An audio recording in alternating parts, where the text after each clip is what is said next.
During the July phone call with Ukraine, President Trump asked President Zelensky to look into CrowdStrike. He was referring to a cybersecurity firm at the center of a conspiracy theory that suggests Ukraine, not Russia, was behind the DNC server hack in the 2016 elections. Senior State Department official George Kent was asked about it yesterday. To your knowledge, is there any factual basis to support the allegation that Ukraine interfered in the 2016 election? To my knowledge, there is no factual basis, no. Dasha Burns dug into the conspiracy theory and its role in the impeachment inquiry.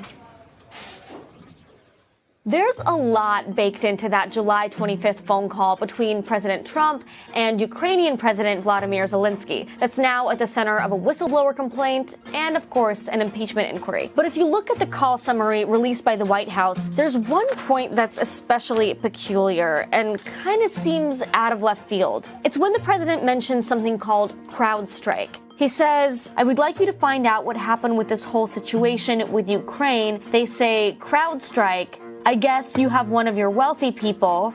The server, they say Ukraine has it. Okay, so what is he talking about? From this, it's not exactly clear what the president wants Ukraine to do, but it does start to make some sense after a little bit more context. CrowdStrike is a cybersecurity company that does digital forensics, and they've actually been in the news before. Welcome to day one of the Democratic National Convention. There was chaos on the floor below us this afternoon. Thousands of hacked emails leaked to WikiLeaks rocked the Democratic National Committee.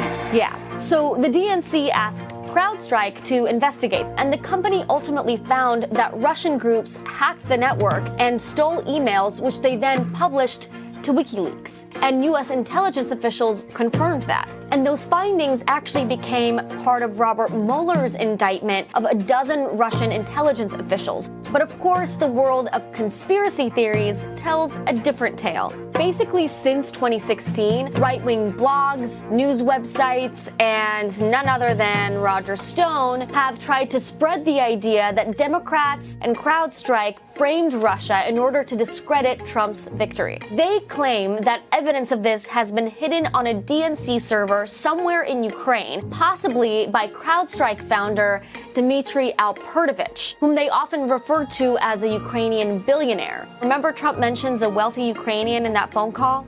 Here's the thing though, Dmitry was actually born in Moscow, not Ukraine, and he's an American citizen. His company is based in Sunnyvale, California.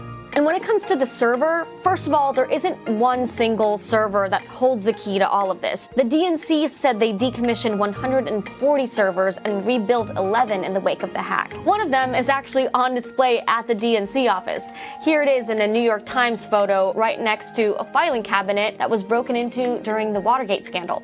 CrowdStrike and U.S. intelligence officials both examined all that tech and shared the same findings, that Russians hacked the DNC. And even Trump's own former Homeland Security advisor has said there's no basis to this theory. It is not only a conspiracy theory, it is completely debunked. But the president has been fixated on this for years now. Where is the server? I want to know, where is the server and what is the server saying? So, to summarize, CrowdStrike is a cybersecurity company that helped uncover Russian meddling when investigating the DNC hack during the 2016 election.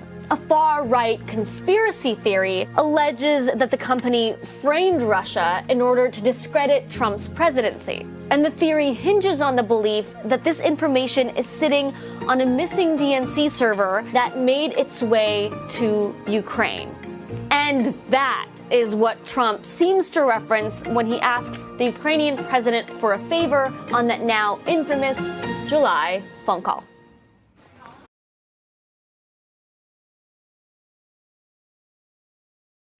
Hey, NBC News viewers, thanks for checking out our YouTube channel. Subscribe by clicking on that button down here and click on any of the videos over here to watch the latest interviews, show highlights, and digital exclusives. Thanks for watching.